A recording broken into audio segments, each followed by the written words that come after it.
xəyal gücümüzü və təxəyyülümüzü kağızlara, parçalara möhürləyən Ebru sənətindən danışdıq. Burada bir dənə nüans var, onu istəyirəm xüsusilə vurğulayım. Çünki bu sənətkarlıq nümunələrində, Ebru sənətində danışanda bunu xüsusilə deyirlər ki, heyvanın ödündən istifadə olunur. Hansı ki, bax, o öd olmasa, o rəngləri almaq və onun qorunub saxlanılması mümkünsüzdür. Yəni, çox maraqlı bir sənət. Studiyamızda da burada əslində kiçik bir ustad dərsi olmuşdu. Mən də ilk dəfə elə burada sınamışdım. Çox zövqlü bir prosesdir və nə gözəl ki, bölgələrimizdə yaşayan xanımlar da artıq bu sənəti öyrənirlər və öz işlərinə çevirirlər. Ustad dərslər eləyirlər. Bu da bölgələrimizə səyahət edən hətta turistlərin də marağına səbəb olur və bir sıra dövlət layihələri var ki, bax, belə insanların peşələrini, sənətlərini dəstəkləyir. Çünki bu özü də bir məşğulluq sayılır. O qədər geniş sahələr var ki, bu məşğulluqla bağlı bölgələri nəzərə yetirəndə kənd təsərrüfatı məhsullarının və yaxud heyvandarlıqla bağlı iri buynuzlu, kiçik buynuzlu heyvanların, orqanik məhsulların təmin olunması, sənətkarlıq nümunələri, o qədər ideyalar var ki, çoxdur və ölkəmizə də gələn turistlərin bölgələrə axınının şahidi oluruq. Məşğulluğun burada da aktivliyini görə bilirik. Ona görə də düşündük ki, bugün məhz məşğulluğun fəaliyyəti ilə bağlı bir mövzu ətrafında danışaq. Mövzunu belə qoyacaq ki, bölgələrdə əhalinin məşğulluğu, mövcud vəziyyət və atılan addımlar üçün bağlı danışmaq üçün bura böyük məmnuniyyətlə Misirxan Hüseynova dəvət edirəm. Misirxan müəllim, buyurun. Məşğulluq imkanlarının dəyərləndirilməsi departamentinin müdür müavini Misirxan müəllim bugün bizimlə bərabərdir. Xoş gördük, xoş gəlmişsiniz. Salamlayırıq sizi. Və təbii ki, görülən addımlar, atılan addımlar, görülən işlərlə bağlı məlumat verir. Əyləşə də bilərsiniz, ayaqüstə də deyə bilirsiniz. Necə rahatdır? Buyurun, eşidək sizi. Mən də sizi və efir vasitəsilə bizi izləyən bütün tamaşaçıları salamlayıram və belə bir fürsət yaratdığınız üçün təşəkkür edirəm. Bəli, bizim ən vacib istiqamətlərimizdən biri Dövlət Məşğulluq Agentliyi olaraq işsiz və iş axtaran şəxslərin məşğulluğunun təmin edilməsi və bu vasitə ilə onların sosial müdafiəsinin gücləndirilməsi istiqamətində tədbirlərimizin görülməsidir. Agentlik olaraq həm Bakı və belə deyək də böyük şəhərlərimizdə, həm də Respublikanın istənilən regionunda biz işsiz və iş axtaran şəxslərin məşğulluğunun təmin edilməsi istiqamətində ardıcıl tədbirlərimizi aparır, davam etdiririk və hər il bir əvvəlki ilə nisbətən daha böyük qarşımıza hədəflər qoyub, o hədəflərə nail olmaq üçün var gücümüzlə, səylə fəaliyyət göstəririk. Biz bilirik ki, təbii ki, baxın, 2024-cü ilin statistik nəticələrinə görə minlərlə insan artıq işlə təmin olunurlar və bu bizim hər birimizi sevindirir. Paytaxt Bakıda iş tapmaq daha rahat olur, çünki biraz genişdir, biraz işlə bağlı çoxdur. Amma bölgələrdə bu vəziyyət necə tənzimlənir və hansı işlərlə bağlı müraciətlər olunur və yaxud özəl sektorla hər hansı bir əlaqələr yaradılırmı, ora yönləndirilirmi sizə müraciət edənlər və sizin özünüzün təklifləri və yaxud sizə müraciət edənlər hansı qaydalar əsasında müraciət edirlər, yaş kateqoriyası varmı? Bütün bu suallar hamısı bizim üçün çox maraqlıdır. Çünki tamaşaçılar bizi izləyirlər. Ola bilsin ki, kimsə bizim bu söhbətimizdən yararlanıb sizə müraciət eləsin və işsizliyə son qoyulub bir işlə təmin olunsun. Buyurun. Əslində, efirdən istifadə edərək sualların hər birini mümkün qədər cavablandırmağa çalışacağım və əslində bizim üçün bir fürsətdir ki, vətəndaşlarımızın sualları, onların belə deyək də məşğulluq tədbirlərindən yararlanması, müraciətləri ilə bağlı hər hansı bir sualı varsa, onların cavablandırılmasına efir vasitəsilə biz həyata keçirdək və sualları cavablandıraq. Şəxslərin, işsiz iş axtaran şəxslərin məşğulluğunun təmin olunması əslində kompleks bir tədbirdir. Yəni, bu sırf işə götürmək istiqamətində atılan addımlarla məhdudlaşmır. Əslində, şəxslərin məşğulluğunun təmin olunması istiqamətində görülən tədbirlərdən bir işə düzəltmədir. Amma digər tədbirlərimiz də var ki, məhz o tədbirlərimiz də şəxslərin məşğulluğunun təmin edilməsi, onların əmək bazarına qaytarılması, gəlirlərinin yaradılması və onların layiqli məşğulluğunun təmin edilməsi istiqamətində kifayət qədər əhəmiyyətli rol oynayır. Bu tədbirlərimiz hansılardır? Tədbirlərimizi ümumilikdə iki istiqamətə bölmək olar. Aktiv məşğulluq tədbirlərimiz ki, bu ən vacib tədbirlərimiz sayılır ki, şəxslərin əmək bazarına qaytarılması üçün atılan və və tərəfimizdən görülən ən vacib tədbirlərdəndir. Bir də pasiv məşğulluq tədbirlərimiz var. Bu tədbirlərə isə işsizlikdən sığorta ödənişinə aid etmək olar. Ümumilikdə şəxslərin əmək bazarına qaytarılması və məşğulluğunun təmin edilməsi məqsədilə həyata keçirilən aktiv məşğulluq tədbirlərimizin sırasında özünün məşğulluq proqramı, peşə hazırlığı, peşə yönümünə dair məsləhət xidmətinin göstərilməsi, əmək haqqının birgə maliyyələşdirilməsi, kvota üzrə işə düzəltmə, əmək yarmarkaları, əmək birjaları məhz bu tədbirlərimizin sırasında. Bəs insanlar bundan necə yararlanırlar? Yəni siz bu layihələrdən danışırsınız, amma bizə vacib olan sizə müraciət edən insanlar necə yararlanırlar? Biz bilirik ki, məşğulluğa dəstək layihəsi də var və bu layihə də artıq özündən danışır. Çox maraqlı bir layihələrdən biridir. Özəl sektorların marağı varmı sizinlə əməkdaşlıq etməyə? Bəli, özəl sektorların marağı var və biz dövlət orqanı olaraq bilavasitə bu prosesdən maraqlıyıq ki, özəl sektorları aktiv şəkildə işə götürmə, eyni zamanda işsiz şaxtaran şəxslərin məşğulluqlarının təmin edilməsi istiqamətində proseslərə cəlb edək.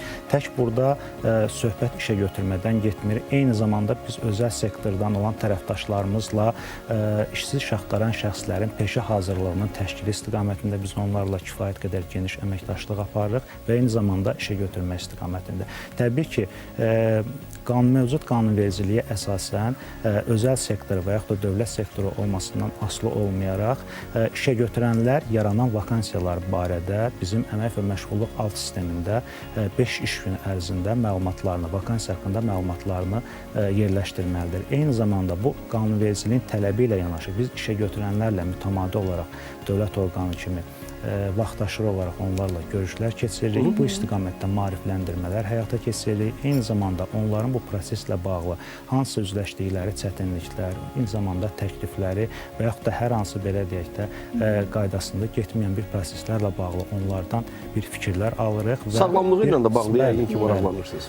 Maraqlanırıq və bu prosesin daha da təkmilləşdirilməsi istiqamətində iş aparırıq. Mən də bir qısa məlumat vermək istərdim ki, keçən il işə götürənlərlə 2700 sayda bizim görüşümüz keçirilmişdir dövlət orqanı olaraq və bu il biz hədəflərimizi daha da yüksək qoymuşuq və bu il 4000-ə yaxın təxmini 3800 sayda işə götürənlə biz fərqli görüşlərin keçirilməsini. Yəni bu görüşlərin sonunda onlar işlə təmin olunurlar, yoxsa sadəcə olaraq görüşülür və onların hansı sahə üzrə işləmək istədiklərini öyrənirsiniz? Əslində bu prosesin məntiqi nəticəsində bəli, şəxslərin işə düzəlməsinə bu öz təsirini, müsbət təsirini göstərir. Çünki işə götürənlərlə bizim görüşümüzün başlıca mahiyyəti, məqsədi onlarla əməkdaşlığımızı davam etdirmək və yaxud da yeni işə götürənlər varsa onlarla əməkdaşlığa başlamaq, bu istiqamətdə sıx şəkildə birlikdə qarşılıqlı fəaliyyət göstərməkdir. Təbii ki, bu görüşlərin nəticəsi olaraq artıq həmin işə götürənlərin vakansiya bankına təqdim etdikləri vakansiyaları, o cümlədən onların bizlə birgə müəyyən layihələr həyata keçirməsi, dolayısıyla işsiz və iş axtaran şəxslərin məşğulluğunun təmin olunmasında müsbət addımlara gətirib çıxarır. Aytaz, bilirəm, səndə sualların var, ona görə buyur. Bölgələrdə özəlliklə məşğulluğu idarə edən hansı yaş kateqoriyasında daha çox müraciət edirlər? Nə kimi tələblər olur? Hansı sənədlər istənilir onlardan? Və misal üçün, özəl sektorların rolunu vurğuladınız. Əsasən hansı vakansiyalar üzrədə onlarda yer var? Adətən bilirik ki, bölgələrdə yəqin ki, mən belə ehtimal edirəm, turizmlə bağlı müraciətlər, daha doğrusu turizmlə bağlı vakansiyalar çox olur. Amma bu da müraciət edən hər kəsin seçimləri ilə üst-üstə düşməyə bilir. Əslində, yaş kateqoriyası ilə bağlı müxtəlif yaş kateqoriyalarında müraciətlərimiz var və qanunvericiliyin tələbinə əsasən əmək qabiliyyəti yaşında olan bütün şəxslərimiz müraciət edib işsiz kimi qeydiyyata alına bilirlər. Bildiyimiz kimi kişilərdə əmək qabiliyyəti yaşı bu ilə 15-65 yaş aralığındadır. Qadınlarda isə 15 və 64 yaş aralığındadır və 6-cı aydan etibarən, 7-ci ayın 1-dən etibarən isə bu 64 yaş yarım olacaqdır bildiyiniz kimi.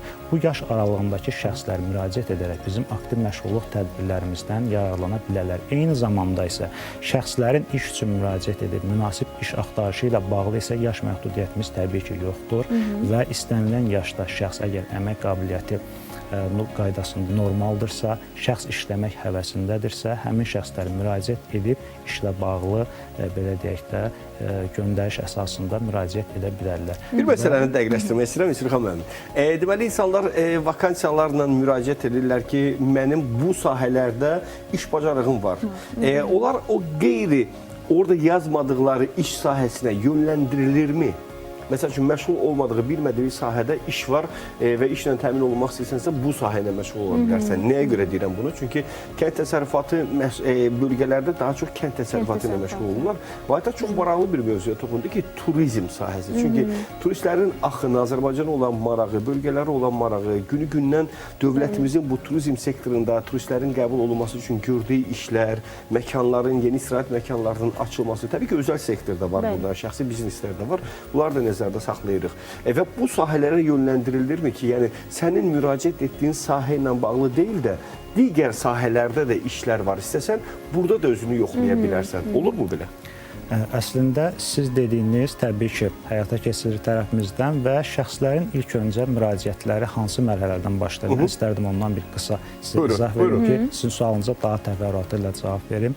İlk öncə müraciət edən şəxsləri işsiz və iş axtaran kimi qeydiyyata alırıq. Təbii ki, əgər onun işsiz kimi qeydiyyata alınmasına əngəl olan hallar yoxdursa, işsiz kimi, əks təqdirdə iş axtaran kimi qeydiyyata alınır və şəxslər qeydiyyata alınandan sonra onların məşğulluğunun daha effektiv şəkildə təmin edilməsi məqsədi ilə onların məşğulluq imkanları qiymətləndirilir. Bunu daha sadə formada, anlaşıqlı formada desək, bir növ bizə müraciət edən vətəndaşlarla bizim əməkdaşlar, biz onlara karyera məsləhətçisi deyirik, həmin karyera məsləhətçiləri tərəfindən bir iş aparılır, söhbət aparılır, onlardan müəyyən suallara cavablar alınır və həmin söhbət, sorğu-sual əsasında şəxsin məşğulluğunu ən effektiv şəkildə təmin etmək üçün onun hansı məşğulluq tədbirlərinə yönləndirilməsini özündə əks etdirən fərdi məşğulluq proqramı tərtib olunur. Fərdi məşğulluq proqramını biz bir növ şəxsin məşğulluğunu təmin etmək üçün bir yol xəritəsi kimi təsəvvür edə bilərik. Məsələn, ola bilər ki, şəxs müraciət edibdir və onunla aparılan söhbətlər, biliyi bazarlıq istiqamətində dəyərləndirilməsi istiqamətində aparılan bizim o dəyərləndirməmiz nəticəsində məlum olur ki, şəxsin əmək bazarında münasib iş tapması üçün uyğun peşə bilik bacarığı yoxdur. Artıq bu belə deyək, qiymətləndirmə nəticəsində şəxsin hansı uyğun peşə kurslarına cəlb olunması istiqamətində onunla bir söhbət aparılır. Peşə hazırlığı kurslarımız var. Bəli, bugün bizim cari il üçün 40-a yaxın aktual peşə hazırlığı kurslarımız var ki, bu kursların içərisində iqtisadiyyatın müxtəlif sahələri üzrə informasiya, kommunikasiya sahəsindən tutmuş, deyək ki, aşpaz və yaxud da bələdçi və yaxud da müasir, eyni zamanda dərzi, müxtəlif istiqamətlərdə. Təbii ki, bunları vətəndaşlarımız müraciət edər, ətraflı şəkildə bu siyahını tanış ola bilərlər.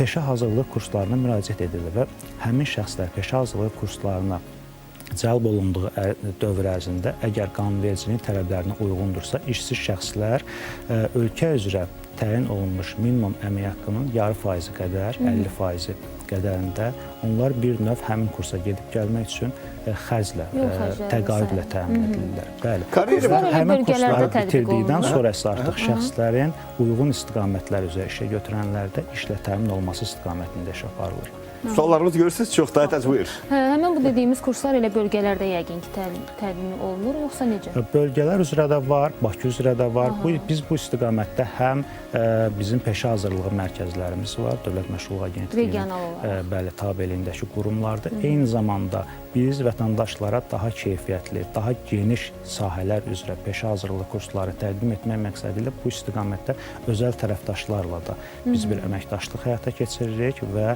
bu sahədə belə deyək də təcrübəsi olan, qoyulan qanunvericiliyin tələblərinə uyğun gələn işə götürənlər tərəfindən də peşə hazırlığı kurslarının həyata keçirilməsi istiqamətində iş aparılır. Nəzarətin nə dərəcədə olduğu məni maraqlandırır. Nəyə görə? Çünki Bakı şəhəri ilə bərabər bölgələrdə də fəaliyyət göstərirsiniz və indi bax, tamaşaçılarımız bizi bölgələrdən izləyirlər, bizi çox sevirlər ümumiyyətlə və bu sevgiyə görə onlara təşəkkür bildiririk. Və dərhal da bizə geri dönüş edəcəklər ki, biz bölgələrdə, müxtəlif bölgələrdə hara müraciət etməliyik işsizliklə bağlı? Bu ilə bağlı bir məlumat verərdiniz. Biz də nəzarəti nəyə görə deyirəm? Məsəl üçün, onlar hər hansı bir işlə təmin olunurlarsa, sonradan ona nəzarət olunurmu? İş prosesi necə davam edir? Və yaxud o dediyiniz kimi o karyera mütəxəssisləri ilə bağlı onlarla görüşlər keçirilərkən orada psixoloji vəziyyət, psixoloji durum da nəzərə alınırmı? İlk öncə hansı formada, hara müraciət edə bilərlər, o sualımızı cavablandıraq.